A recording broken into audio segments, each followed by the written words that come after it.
झारखंड का, जहां की सियासत में ऐसा लग रहा है कि भूचाल आने वाला है। पूर्व मुख्यमंत्री चंपई सोरेन पाला बदल सकते हैं और ऐसी संभावनाएं जब प्रबल हुई तो हेमंत सोरेन के सबसे करीबी रहने वाले चंपई सोरेन की सुगबुगाहट ने हेमंत सोरेन की नींद उड़ा दी है। दिखाते हैं आपको इस रिपोर्ट में।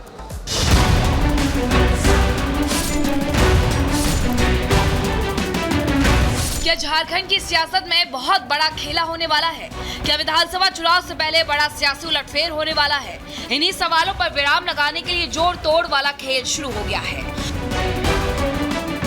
विधानसभा चुनाव की तैयारियों को लेकर हलचल के बीच झारखंड के पूर्व मुख्यमंत्री चंपई सोरेन दिल्ली दौरे पर हैं। उनके साथ झारखंड मुक्ति मोर्चा के 3 विधायक भी मौजूद हैं। दावा किया जा रहा है कि चंपई सोरेन बीजेपी नेताओं के संपर्क में हैं। सियासी गलियारों में चर्चा ये भी है कि झारखंड मुक्ति मोर्चा के पूर्व विधायक लोबिन हेब्रम भी बीजेपी में शामिल हो सकते हैं। इसके अलावा मोर्चा के कुछ अन्य विधायक भी हेमंत सोरेन का साथ छोड़ सकते हैं। हालांकि चंपई सोरेन पर किसी भी नेता की साफ प्रतिक्रिया सामने नहीं आई है। आप लोग ऐसा सवाल ना जो बोलने भी नहीं सकोगे, हम तो आपका सामने है।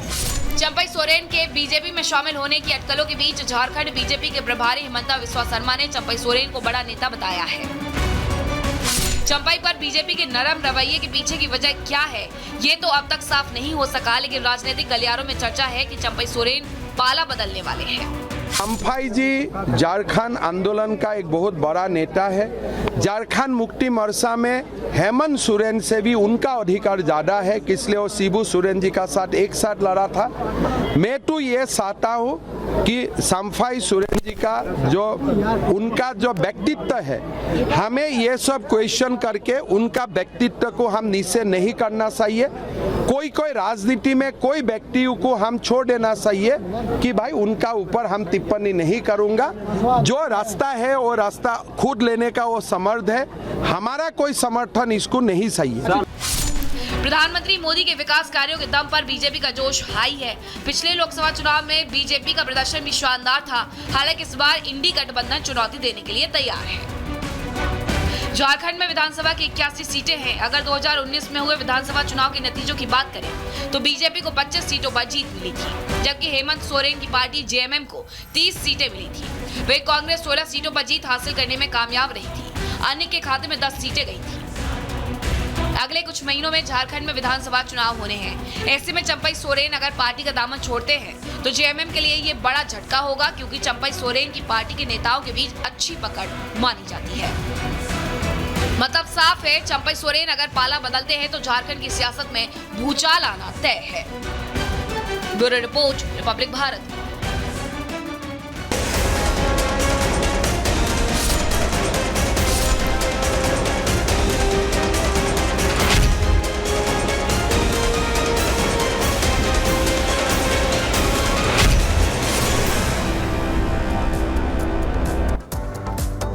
और चलिए आगे बढ़ रहे, बात अब कानपुर की करेंगे, जहां वाराणसी से अहमदाबाद जा रही साबरमती एक्सप्रेस हादसे का शिकार हो गई, डीरेल हो गई और करीब 22 डिब्बे बताए जा रहे हैं जो पटरी से उतर गए। और अब इसके पीछे एक बड़ा खुलासा हुआ। ये घटना क्या साजिशन की गई है, ये सवाल बना हुआ है। रिपोर्ट आपको दिखाते हैं।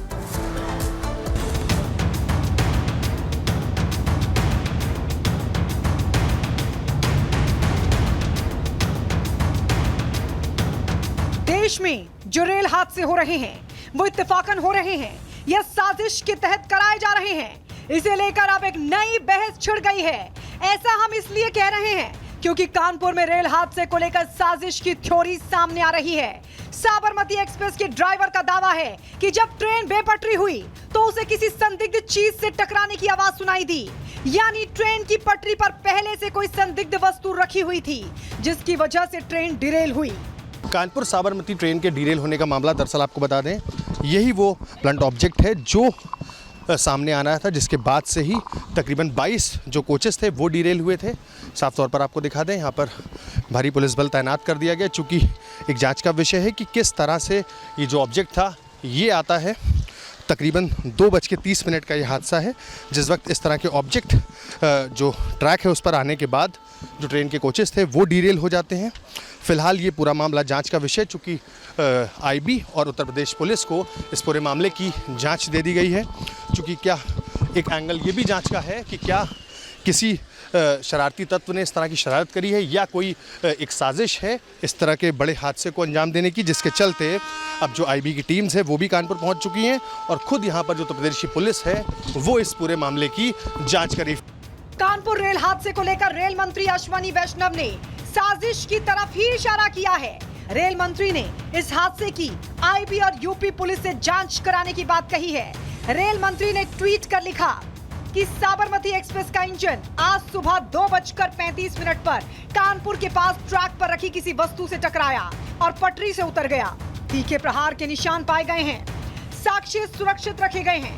आईबी और यूपी पुलिस भी इस पर काम कर रही है। यात्रियों या कर्मचारियों को कोई चोट नहीं आई। यात्रियों के लिए अहमदाबाद की आगे की यात्रा के लिए ट्रेन की व्यवस्था की गई।